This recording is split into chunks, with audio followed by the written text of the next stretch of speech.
घंटवाद्य ना शंखवाद्य ना आमर जहाँ फेरी तुरी मृदंग ये सब ना ये सब नष्ट हो बसला जहाँफल कि ये डीजे द्वारा बहुत क्षति घटुची।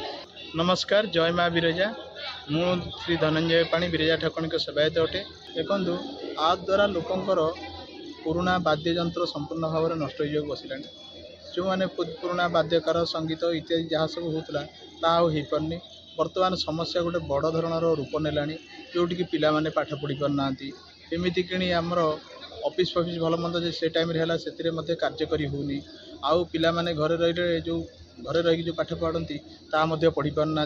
स्कूल कॉलेज रे समय थिला बेले जो डीजे बाजू बहुत भलिया भाव बाजुची रोगग्रस्त लोक मान ये आहरी बड़ सांघातिक रूप नौ।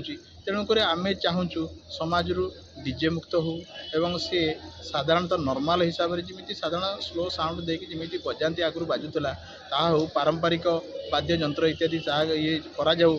एवं आपड़ देखिए जे बर्तमान जो भाई डीजे बाजिया संगे संगे जो मद्यपर मात्रा अत्यधिक बढ़ला कंट्रोल करा जाई पारनी करा जाऊ। शब्द प्रदूषण होती रोका जाऊ।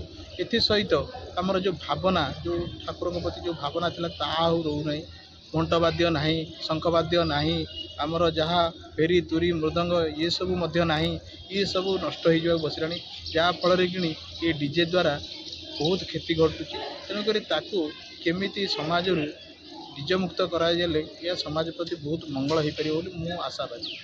ना सी यथार्थ आईन रक्षक सी सुप्रीम कोर्टर धारा अनुसार कार्य कर। सुप्रीम कोर्ट बेलू शब्द प्रदूषण उपर रहितादेश लागू करते शब्द प्रदूषण न हो।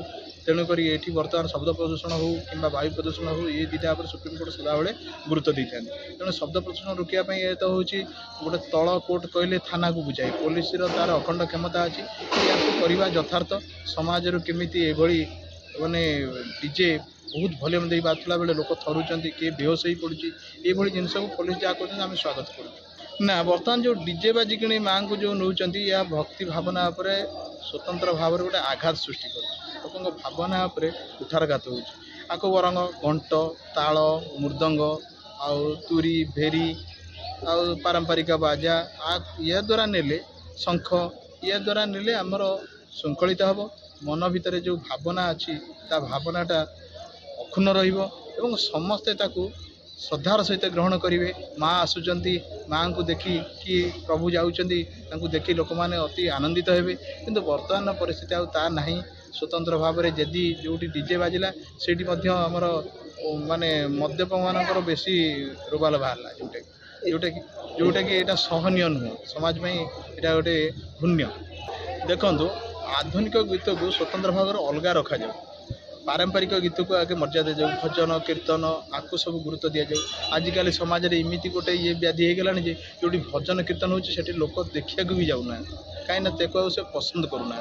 तेणुक जदि बर्तमान से सब जिनस को टी आभोड करा स्थान विशेष अलग जगार करा आ ये सब जगार भजन कीर्तन इत्यादि सब भल भल कार्यक्रम करा ताहले लोक से दिगरू पुणी निवृत्त हो आसती। किंतु बर्तमान तो समाज रे जो बड़ी ढंग से चली माने मेलोडी कथा कहले बर्तमान रेकर्ड डांस को बुझेला मेलोडी कहले एकमात्र रेकर्ड डांस को लोक मैंने पसंद करते जिते लोक रुंड होती बास अन्य जगह ना। तेणुक आम कहले आमको लोक आहरी बर्तमान समाज रे लोक कवि ये किसी जानी कि करनी ये से चारिकांत भितर रही से भावती आम सबुठू महान आम एकदम आधुनिक जुग को जाऊँ आम एकदम स्वच्छचारिता को पसंद कर भजन कीर्तन मध्यम हेले धीरे धीरे से प्रवृत्त हो लोक यही दिग को जीवे आउ जो रेकर्ड डांस भल मंदिर निवृत्त हो यह मोर आशा।